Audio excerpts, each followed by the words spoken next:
Welcome to Phoenix and Flame, pushing through and transforming even when you feel like a pile of ash. This podcast is not intended for use as psychotherapy. If you feel you are in crisis, please call 911 or contact your local crisis hotline. Welcome to Phoenix and Flame. I'm Dana, and this is my podcast on pushing through and transforming even when you feel like a pile of ash. Today, we have an amazing guest with us. Our guest's name is Troy Hadeed. Now, Troy was born in Trinidad. His father was of Middle Eastern descent, and his mother was of Irish ancestry. He was the youngest of three brothers, and they were brought up in a Catholic home. Now, when Troy was about 14, he was sent to detention, where his teacher gave him a text on yoga to read. And then he found himself going back to detention every lunchtime of his own free will to read more and more about yoga. Now, fast forward to the current time. Troy, he has run a hemp store, not a head shop, but a hemp store for 7 years, opened a waste cooking oil recycling business, and sold it some years later because he wanted to dedicate his life to studying and teaching yoga. Now he's an international yoga teacher, a public speaker, and author. Troy, welcome to Phoenix and Flame. Thanks for having me, Dina. It is a pleasure to be here. This is wonderful. You know, I was reading the information that you had shared on your bio, and I spent some time in detention myself a few times. Just got to be honest about that. So the idea that a teacher is going to bring you, did the teacher think that was going to be a punishment to have to read a book on yoga? This is very interesting. Well, for many years, for about 20 years since I've been teaching yoga, I always said that I wished one day I could talk to him to tell him how he may have influenced my life, right? And I got this message in my email inbox a few years back, and it was from him. And it said, I think I gave you the practice of brahmacharya to read in 1994. Hadeed, and it came from a comment on my website, which usually goes to junk because it's usually all spam. But this one came through. So I replied to him and I got his phone number and I called him. And so we stay in touch every now and again. But he's the one that said to me, Troy, let me get your story straight. He's like, you were sent to detention. That's how you came into my room. And he further said, that he gave me that book as a joke. He's like, I don't even do yoga. I'm not even Hindu. He's like, I know nothing about yoga. But this was a text about brahmacharya, which is sexual conduct or sexual misconduct, or how to conduct yourself in your sexual energy. He said, I gave it to a 14-year-old boy in his adolescence as a joke. He said, I never expected you to actually read it. He said, you read the entire thing and then you came to detention every lunchtime after that of your own free will to read more and read more and read more. And what's beautiful about that story is he says to me, it's funny that you've been talking about me for the last 20 years. He said, because I've been talking about you for the last 25.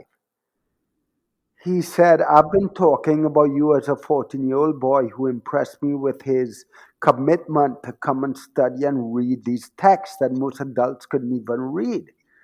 And he says, how I found you is I now teach in Toronto, Canada. And he said he was telling his class about this 14-year-old kid called Troy Hadeed. And they Googled my name. And they said, do you know he's an international yoga teacher? And he was like, what? So that's how he found my website. And he says, look at that. Look at the synchronicity we have had.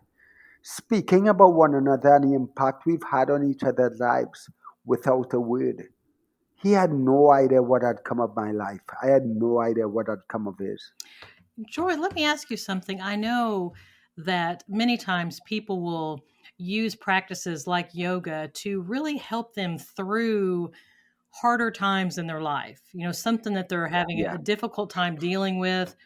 And so I'm kind of wondering for you, your experience at 14 years old, if there was anything going on with you at that time or later that you felt like yoga was really something that was something to hold on to at that time and practice to give you some mindfulness, some peace to deal with Yeah. the crises or issues that you might have been facing. At that age, no. I don't think I realized at 14. All I knew was what I was reading made sense to me. And I was into it, and I was called to read more and read more and read more and read more. And it wasn't just yoga texts, but I think he gave me a series of different texts I would go up and read. Now, I didn't practice yoga as we know it. When we think of yoga, we think of yoga postures, what we call asana. Yoga is actually so much more than these postures, right? These postures are just such a very small part of what yoga is. But when I graduated university at 21, I came back home and people would ask, well, what are you going to do? I was like, well, I'm going to teach yoga. And be like, well, do you do yoga? I'd be like, nah. But I knew I was going to be a yoga teacher, right? And I didn't actually consistently start practicing postures or asana probably until I was about 24. But now that I have knowledge about what yoga actually is, I understand that, I was actually dialed into the real practice and teachings of yoga long before I even knew what yoga was. And that's because, for me, I think one of the greatest yoga practitioners that ever walked our planet was a man called Jesus.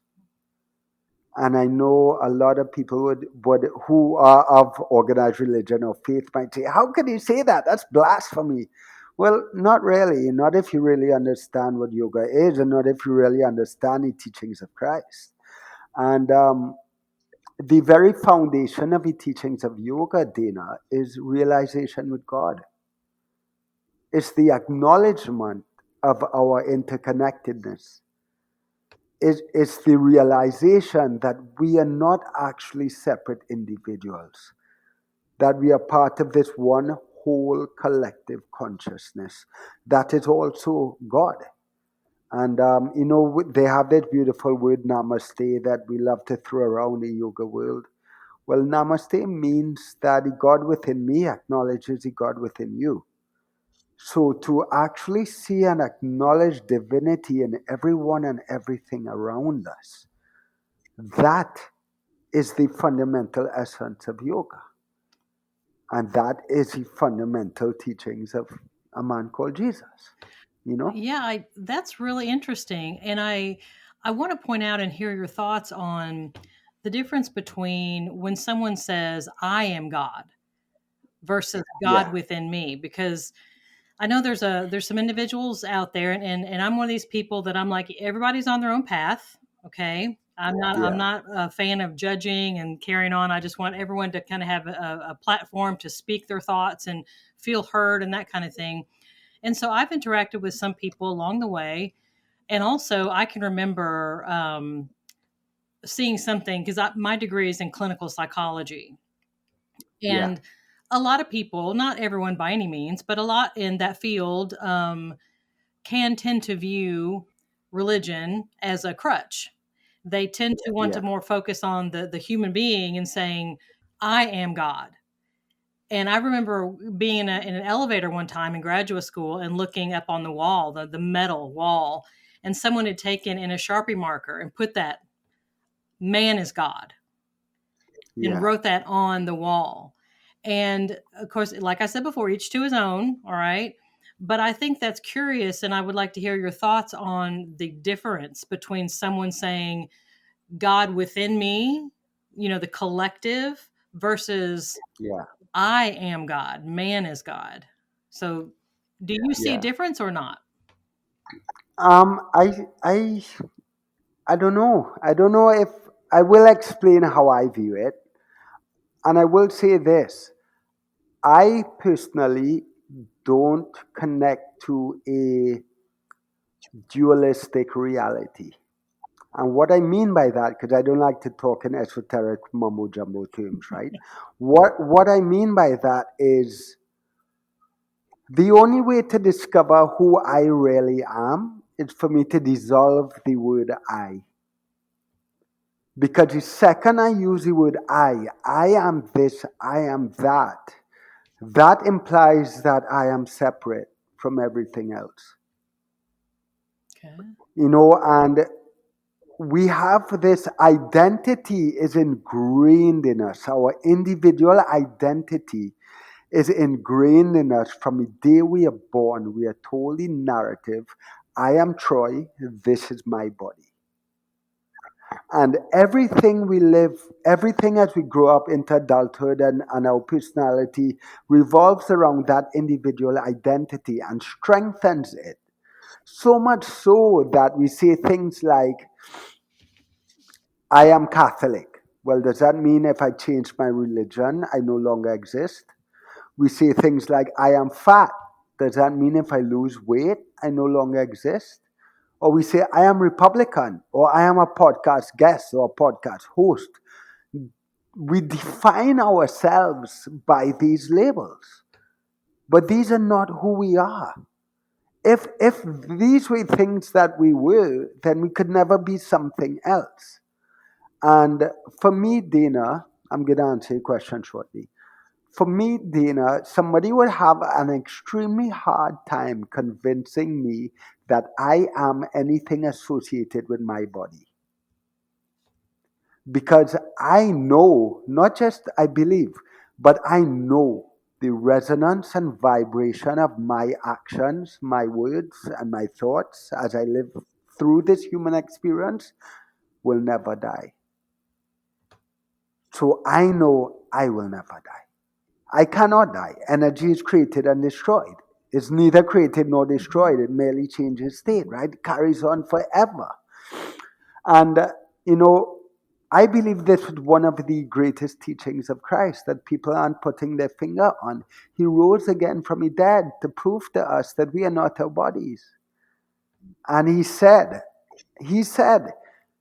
you will do far greater things than I have ever done. And I don't want to go back to that, but I want to answer your question, right?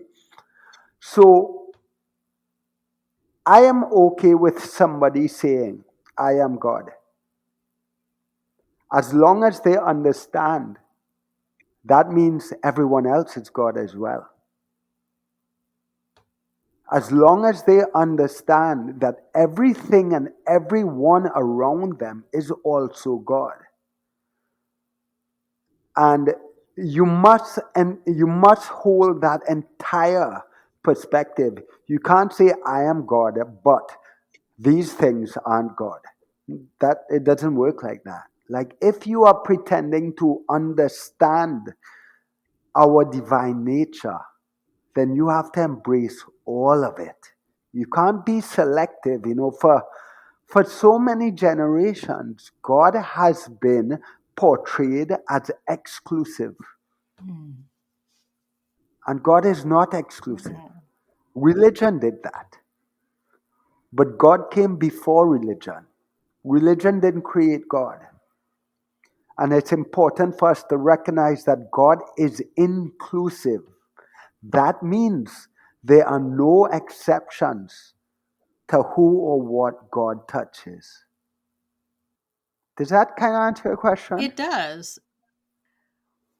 I've been in conversations where, and also me being with my background in psychology, I'm also wanting and helping people, helping my patients to realize, their own capabilities and their own strength and their own spirituality and really kind of coming into their own with that. And at the same time, recognizing, I mean, I've said before in prior podcasts, I happen to be Christian. I don't make any mistake about that. And I'm very open with that. And also very open with other people and their beliefs. And I'm very interested in hearing a lot of different beliefs about things. It's very intriguing to me. I think sometimes the conversations that I've been involved with are when someone and they kind of hit a wall where they feel like, the only capacity they have is what is human. It's like Yeah. they wall themselves off from the divine. They don't accept that part that is separate but included. Does that make sense? It's just like it's kind of hard to explain. Yeah, I get what you're saying, I think, Dana, and I would explain it like this. And for listeners who are listening who may not necessarily connect to Christ in any way whatsoever, I speak of Christ because that is my teacher. And I speak of Christ outside the context of organized religion. So they can take these things however they want, however it lands for them. But I feel like, and it's not just Christianity, but through a lot of organized religion, we are fed this narrative of sin, right? Which is our humanness. And I understand the concept of sin in that we are human, we will make mistakes. But I do not necessarily connect to the idea that we are born into sin and that we are born sinners. Because I think that narrative, in a lot of ways, is a cop out. Hmm. It's an excuse. It allows us to deny responsibility. And it's a lot easier, actually, to believe that I was born a sinner. I'm always going to sin. I'm human and I'll always mess up. And I know that's not exactly narrative that's told, but if you look at the subtle energy and overview of it, that is kind of the narrative, I think.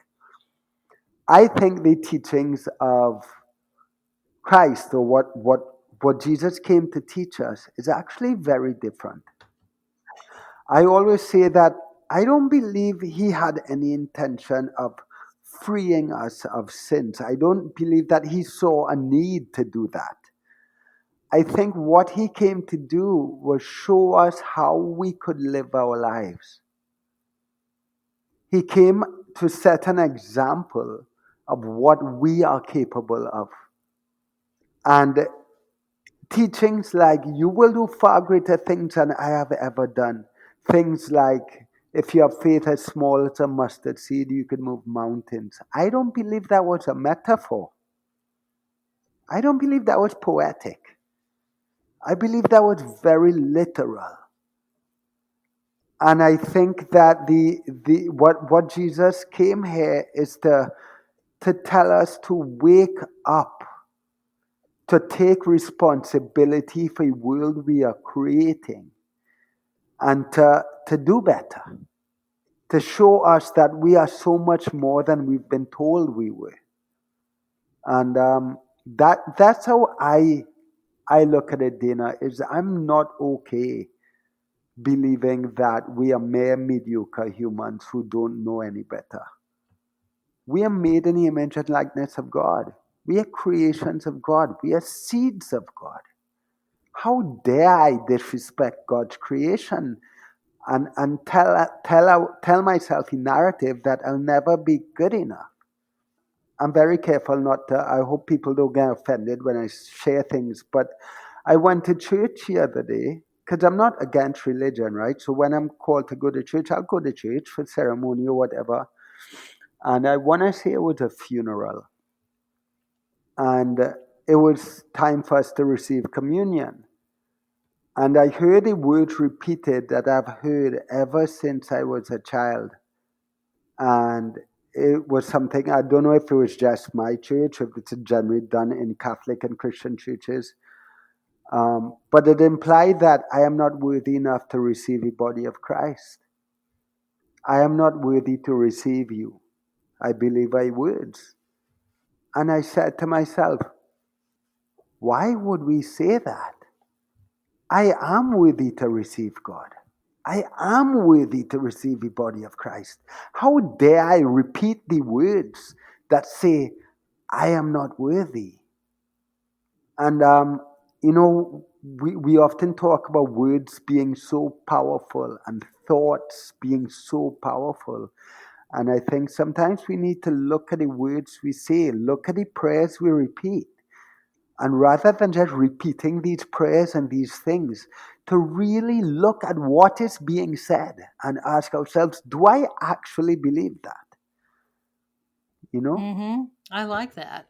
And I think that's really important to pay attention to what we're hearing and what we're saying, and to challenge, to question Yeah, things. And I wanted to get back to something you were saying earlier, because I agree with that part, and I really wanted to kind of to unpack that a little bit more. sure. Talking, you brought up Christ, and it's like, so on the one hand, being a Christian, I believe that he came because we can't get into heaven on our own merit. Yeah, Otherwise, why did he even he otherwise he would just be like anybody else walking the planet who happened to have a few good behavioral patterns.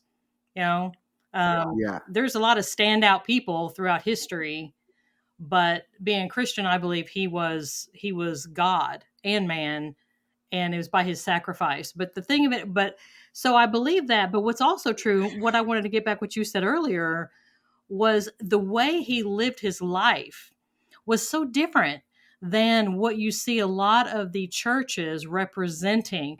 And that was one of the reasons why I wanted to have you on my podcast, because it was one of your questions that you put on Podmatch. You had a close relationship with Christ, and you maintain that, but you called BS on many views of the church and organized religion. So did I write that? yeah, it was on Podmatch. So it's like what I wanted to talk about, really, and kind of unpacking that a little bit, was I think that sometimes we veer away from the actual life of Christ, because he was a rebel. I mean, he shook shit up. I mean, Yeah, the organized religion at the time, the Jews and what they were practicing at the time, he called the hoity-toity, the Pharisees, he called them whitewashed tombs full of dead men's bones. And they were the yeah, ones that were walking around in their fancy robes, saying their fancy prayers, making look at me saying my fancy prayers and looking all fancy dancy. Meanwhile, Jesus was the one going to homes that, for the most part, it took his disciples a while. They wouldn't even cross the threshold, because they're like, those people are unclean. We can't go in there. yeah, And Jesus was going right in there, sitting down, eating with them, talking with them, touching them, hugging them, loving them, and talking about himself. And he just went, I just love, love, love that about him. And we've gotten so far away. You said earlier about how Christ was inclusive, and yeah, that's very much what he was. And he went to the people that had been marginalized by society, the ones that were being thrown, like the woman that was found in adultery, and they threw her, and yeah, they all wanted to throw rocks at her. And they were all looking at him like, are you going to participate? We're all going to throw rocks. And he calmly yeah, looked at them and he said, that's fine. Whichever one of you has never sinned, feel free to throw the first stone. And so he was such a champion for the underdog. And he told her, yeah. no, there's no one here left to condemn you. Neither do I. Go and sin no more, that kind of thing. Hmm. So I'm just kind of wondering your thoughts on, and what was behind your comment about that you called BS on many of the views of organized religion and that kind of thing. Well, that could be a whole separate show, but it boils down to the fact that God is portrayed as exclusive. If you're not baptized in the church, you're not going to heaven. That's exclusive. That's not inclusive. And then they'll say, oh, well, God still loves you, but you're not baptized, so you're not going to heaven. Like, come on. Like, that is exclusive. That is not love. And then there's this thing where, it's so elementary that I almost don't like to repeat it, but God gives you freedom. But if you don't do and live in accordance to what God wants, you're going to be punished in hell for eternity. Well, is that really freedom then? That's not freedom. That's do this or else you'll be punished. You can choose to be punished, but in order not to be punished, you have to do what I want you to do. So it doesn't gel to me. There's no love in that. Love is an unconditional love. Love can only exist when there's freedom. And for there to be freedom, your love cannot waver dependent upon someone's decision. Because if your love wavers according on someone acting in accordance to your wishes, then it's not really love. Then your love is actually self-serving. And I don't believe God's love is limited. I believe it is absolutely unconditional. And I believe, let me explain it this way, Dana. I think this way is hits home. God wants to be loved. And I believe that a lot of the time we're fed the narrative that we should fear God. And you can't love someone you're afraid of. You can't understand someone you're afraid of because you can't get close enough to them. And if I was in a relationship, if me and you, Dana, were in a relationship, I don't want you to act in a way that pleases me because you're afraid of my reaction or because you're afraid of what would happen if you didn't. I want you to act in a way that pleases me because you love me. God wants us to act in a certain way because we can see His divine hand in all of creation, even in the darkest aspects of our world. He doesn't want us to act in a certain way because we're afraid of eternal punishment. That's selfish. That's a self-serving action. We're only doing it to preserve our own well-being. God doesn't want to be fed. And I'm not a massive history buff, so I'm not gonna get into it. But if you really look at religion, you have to begin to question if there were. This is not just Christianity. This is a lot of organized religion, but you have to begin to question if there were some ulterior motives, right? If they were in some way trying to manipulate how people lived or what people did, or like that question has to arise. And in reality, to me, Dana, is this. And I always say I'm not against organized religion. Anything that connects someone to their understanding of God, I'm 100% for it. But no matter what someone's belief system, the closest you can come to understanding divinity and God is through your own experience. That is actually the only way. Because no matter what text or what scripture or what writing or what story or what narrative, the only way you know it to be true is because you were told it was true. But you're assuming that the story you've been told was right and was accurate. We're actually assuming that the story we've been told that is centuries long has been retold and retold and retold. We are assuming that there are no inaccuracies of that telling, that everything was 100% as it was said and done. And that's just impossible. So for me, Dana, I believe that God speaks to every individual, every single individual.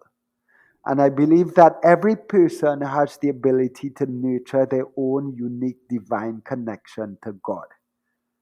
And when I was young, I never allowed anybody to tell me who God was or what God looked like or what God wanted. And I would never do that to anyone else. But I would invite people to create time and room and space in their own lives to really question the narratives they were told and to cultivate their own unique relationship to God. Yeah. And I think that's really important. Mm-hmm. I like that a lot. I got one last question for you, and then I'm going to ask you about your book, okay? Because I want to talk about that Sure. just a second. From your perspective, and especially from your background with all the studies that you've done and the knowledge that you have about yoga, and also your feelings about the divine and the God experience, from all the people that you've met in your lifetime, how do you see them different? For example, a person who is not in touch with the divine, they have separated themselves from that, whether it's they never really thought about it or whether they've intentionally separated themselves from it for different reasons, like everybody's on their own path. Yeah. How have you seen, and how would you like qualify the difference between someone who is in touch with the divine, that part of themselves, that they have that closeness with God, versus someone who is walking their life separate from that? What Yeah. has been your observations from the people that you run into over your lifetime? I've come to understand, Dana, that everyone, there are no exceptions to what I'm about to say.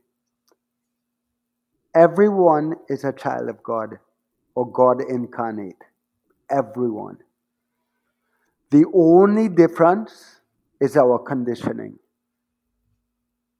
our experiences, how we were brought up, how we were nurtured, whether we experience love. Some people don't know what love is because they've never experienced it.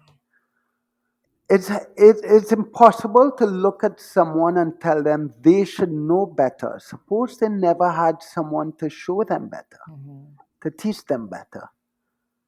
Suppose no one ever experienced, someone has never experienced what forgiveness is, what compassion is.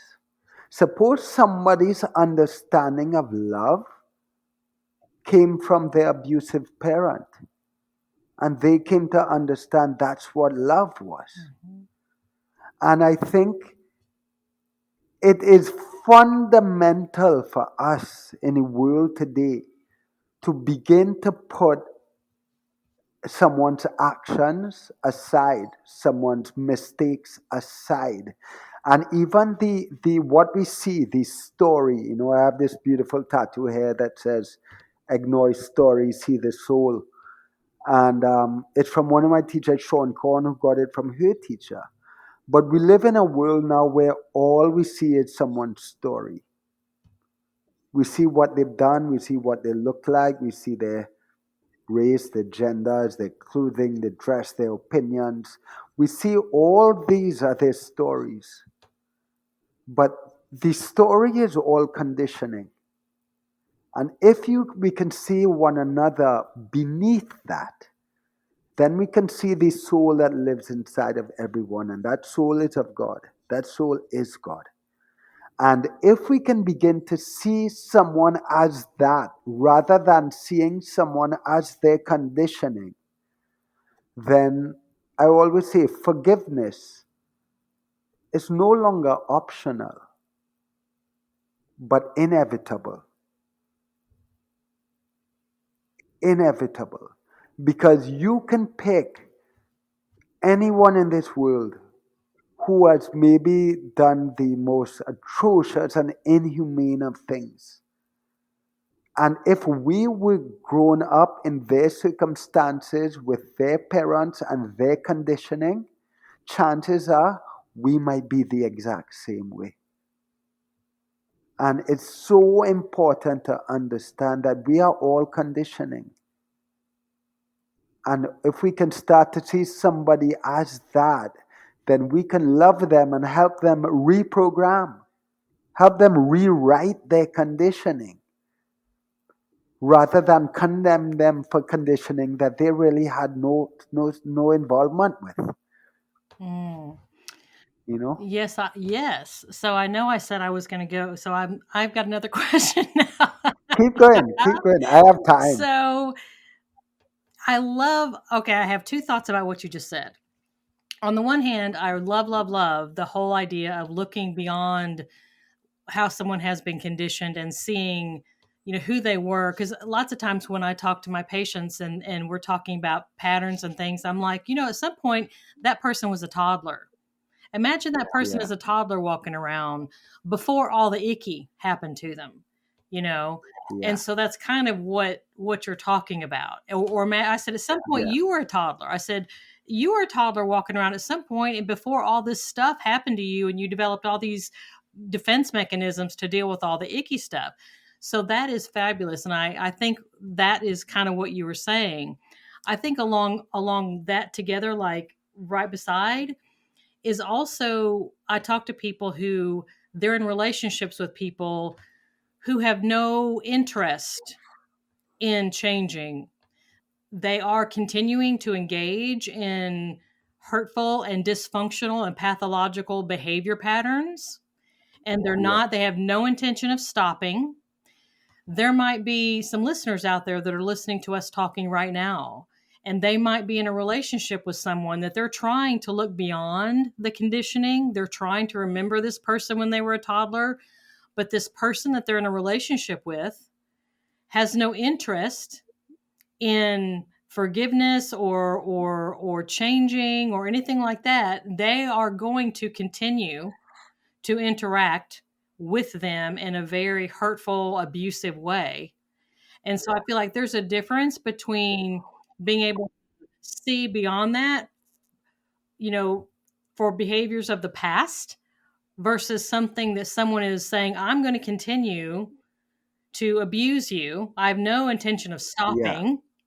That if that's the case, then we have the responsibility and the right to draw that line, to put a boundary and say, I love you as a person, but I'm not going to participate in this abusive interaction that you want to do with me. Yeah. So those are the two thoughts that I had. Yeah, and I'm really glad you bring that up, Dana, because we so often think of like love like flowers and rainbows and butterflies and bunnies. Love is actually fierce. Love is courageous, and love is like rebellious. And I think it's important for us to note that forgiveness and acceptance are two different things, two completely different things. And I always say that real love, if you love someone, real love is willing to lose that person forever. If you're not willing to lose that person forever, then there is some kind of codependency in your love. Yep. There's some kind of codependency. And if you are allowing someone to treat you in a way that is hurtful and harmful and wrong, not only, first of all, you are being disrespectful to the God within you. And you are now feeding the toxicity of someone else. And if you are putting up with that action because you are afraid to lose that person, then your love is codependent. You are not, that is not actually love at all. You are only loving that person because of the security they provide for you. And I have this thing where I take this perspective on love. Very often we like to say this is love and this is not love, right? But it's not black and white. What I invite people to do is ask a question: what is being loved? In any moment, what is being loved? That's good. Because even the darkest of actions can be love. And again, I'm going to choose my words really carefully because I know it's a whole sensitive issue. But take, for instance, an abuser.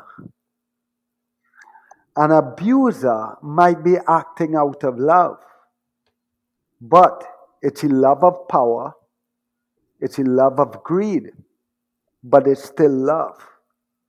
It's not a love of someone else's well being. If I am sitting down next to someone who is hungry and starving and I am eating food and I choose not to share my food, that is still love. It's just a love of my personal needs and desires over a love of the person next to me. And I like this perspective because if I say something is not love, then it's dead. It can never become love. But if I can put my finger on something and show how that love is a selfish love or limited love, then we can take that love and expand it. But to say something is not love, I believe love lives everywhere. And I think we have to start asking the question, what is being loved? And in that situation of an abuser, if I am in an abusive relationship and I am putting up with my abuser, even though it is hurtful to me, and even though I know those actions and deeds are toxic to them, and I am putting up with that, that is not loving them. That is me loving what they provide me. Mm. And I think asking that question could be really useful. Troy, I 100% agree with that. That is really fantastic. So I'm gonna end with that before I ask you about your book. So listeners, that's really key. What is being loved? So think about that when you're processing your relationships, your friendships, your coworkers, your romantic relationships. What is being loved? That's an excellent question, Troy. Yeah. I mean, hit the ball out of the park with that one. That was awesome. So before we wrap up today, I want to make sure that we talk about your book is called Popcorn in My Pocket. That is Yeah. what does this mean? Popcorn in my pocket. Man, you know what's so funny, Dana, is my editor is set on changing the name of the book. Okay. So which I'm open to. I'm open to. Um, but the name does tell you a little bit when I explain what Army book is about. So, Popcorn in My Pocket was a name I came up with when I was like 20 years old, by the way. And I said, popcorn. I ate some old popcorn in my pocket, and I said, Popcorn in My Pocket is going to be the name of my first book. So I just stuck with it. I had no clue what it would mean, but it got me this far. So the slant I take on the analogy is this. Popcorn is like all these spiritual insights and teachings and philosophies that we talk about that sound also profound and life altering. And a pocket is a spiritual pocket. And I believe that every individual has their own spiritual pocket.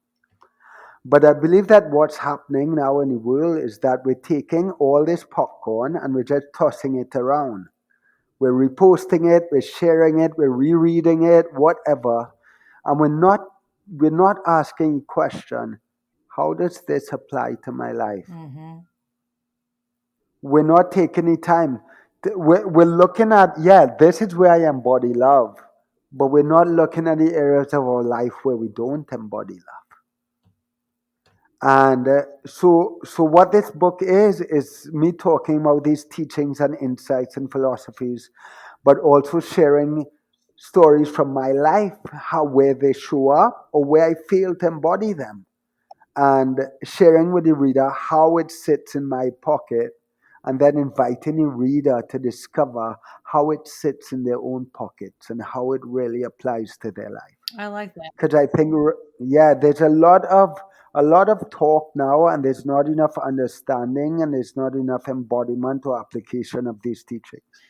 And I agree with you. Especially with social media, there's so much posting, reposting, tweeting, retweeting, and we don't even really stop and pause long enough to absorb it and really figure out why does this matter?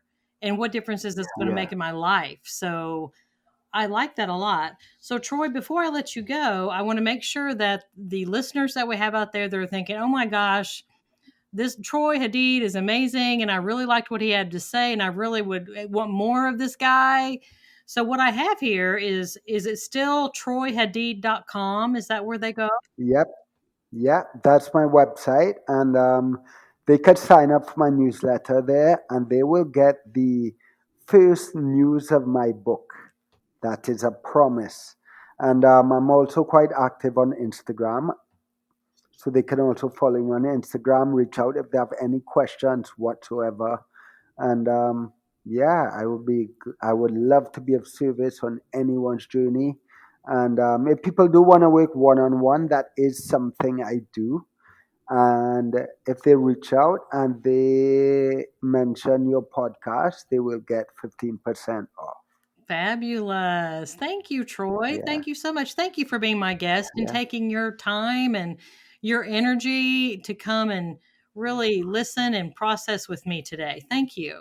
yeah. Thank you for having me, Dina. It means a lot.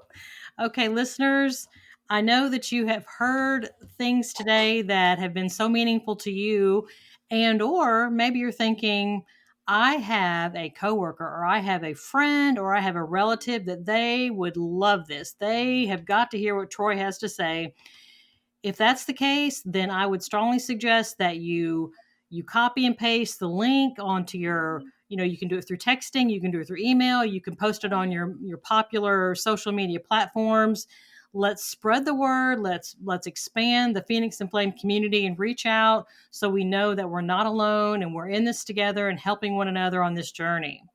So I hope you have a wonderful rest of your day. This is Dana on Phoenix and Flame.